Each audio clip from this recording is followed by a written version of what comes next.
My 2 cents, motherfucker. What up, y'all? DCFAYGOGUY. So this morning I woke up to a video from CPN titled "The End of Dark Lotus." I watched it, and there's a lot of things said in there that I kind of wanted to touch on. One of them being a video I have eventually a plan to do. I've actually got a list of videos in front of me, video ideas, if you will. And one of them is the ICP's seminar thoughts. Obviously, in their seminar, they announced that they will not be working with Twisted ever again. They have zero plans to do it. This basically confirmed that Dark Lotus isn't going to happen ever again. Psychopathic Riot is not going to happen ever again.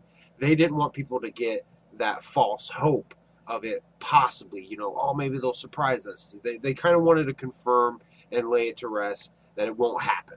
Of course, never say never. You just never know. I mean, you just never know what the future holds. But as of right now, they have zero intentions. So we're looking at least the next 5 years. It's most likely not a possibility.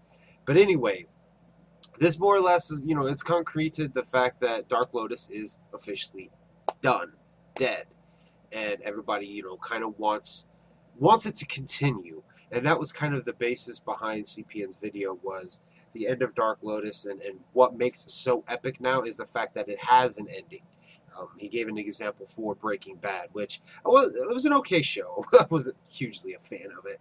But I like the idea, and I'm behind that. That's the thing. A lot of people are kind of like, they want more Dark Lotus, but you can draw something out too much. And Dark Lotus is now more sacred, more epic. Just as CPN has said, it's sacred now because it's done. It's never happening again. Those 4 albums are now that much more precious because we'll never see another one as of now. As of now, I'm speaking like there's a hypothetical chance it'll happen. Let's just talk like it's not gonna fucking happen, okay? Dark Lotus is now sacred. Dark Lotus is now special. It's precious because it's never gonna happen again. They're never gonna do another album, and I'm actually really okay with that because Dark Lotus is epic.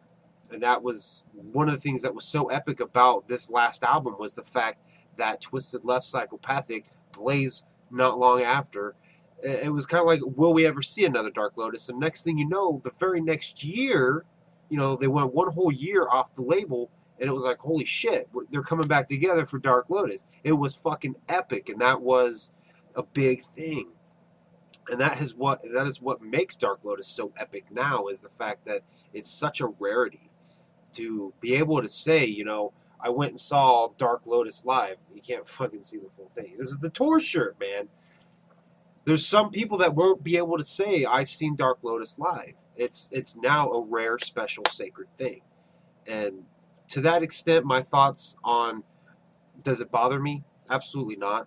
I want Dark Lotus to be genuine. If they genuinely patch things up and then do another Lotus album, then I'm for it. If they're just doing it, like Violent J said, if they're just going up on stage and they can't stand each other, but they're just doing it for money, it's not genuine. There's not going to be that love and unity, that brotherhood that makes Dark Lotus what it is. So in that aspect, I'm glad it ends, and I have to agree with CPN. It ended perfectly. The Mud, Water, Air, and Blood was a perfect ending to that 4-part series, and went on to blow my mind as he basically gave it like this overall symbolism, if you will, the entirety of Dark Lotus, and the fact that it has this perfect ending.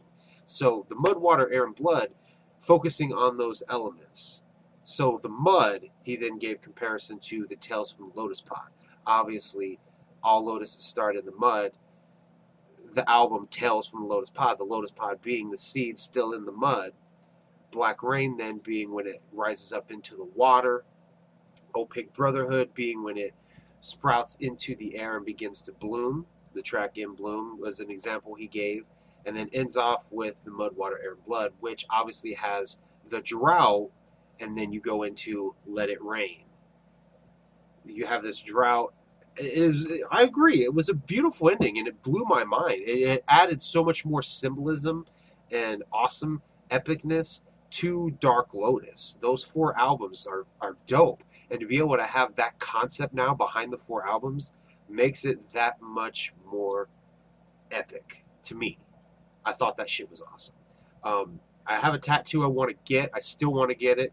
I know the Falling Out had some people like, oh, this tattoo means nothing now. It means something.